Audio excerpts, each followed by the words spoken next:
This is the Philippines, a beautiful country with a breathtaking landscape that is one of the most important economies in Asia.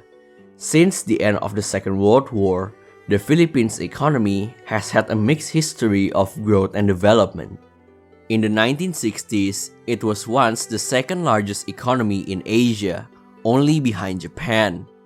But over the following years, things went downhill for the Philippines. A severe recession in 1984 saw the economy shrink by more than 10%.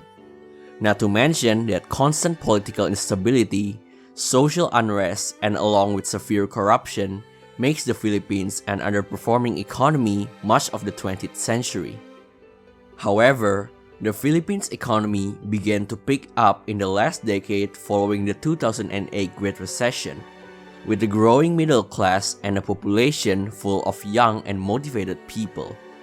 In fact, according to the United Nations Population Fund, the Philippines today has the largest generation of young people in its history.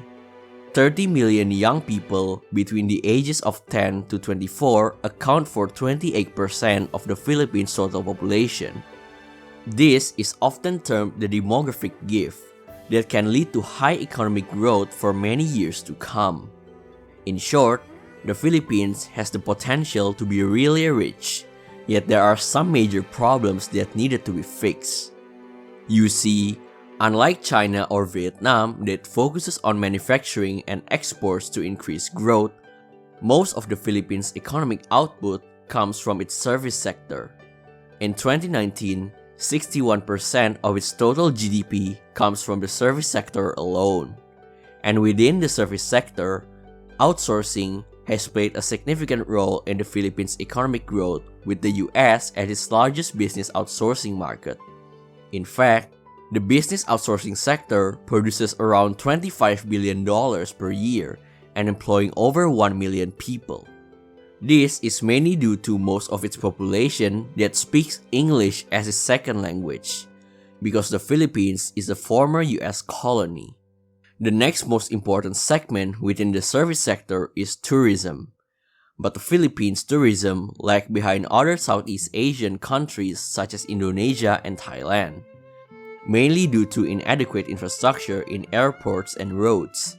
Nevertheless, the Philippines tourism sector still has a large potential for growth, because I said it in the opening of this video that the Philippines has some of the most breathtaking landscapes that you'll ever see. Now, although the service sector is rapidly growing, the agriculture and industrial sectors are still lagging behind. Geographically, the Philippines has a huge potential for agriculture, with 40% of its total land area is suitable for farming. But inadequate infrastructure and questionable government policies have led to the agricultural sector become so inefficient. Nearly 40% of the Philippines' total population works in agriculture, but the industry contributes less than 10% of its GDP. That's how inefficient the industry is. And things look just as bleak in the marine fishing industry, where the Philippines have a huge potential with its over 7,000 islands. But destructive fishing methods, lack of funds, and inadequate government support continue to damage the country's prospects for marine fishing. A real shame because the country is blessed with abundant resources.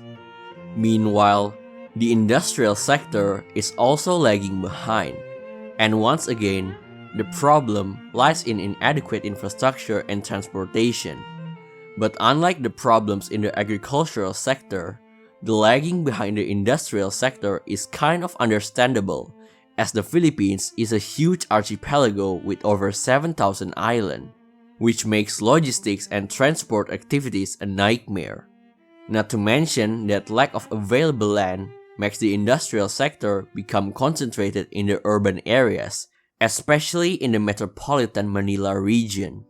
To be fair, even with the problems in the agriculture and industrial sector, it is true that the Philippines have sustained average annual growth of 6.4% between 2010 to 2019. And the government has done a good job lifting people out of poverty, proved by the ever-growing middle class. In the long term, the country has a bright future as long as major key issues such as inadequate infrastructure and political instability are fixed.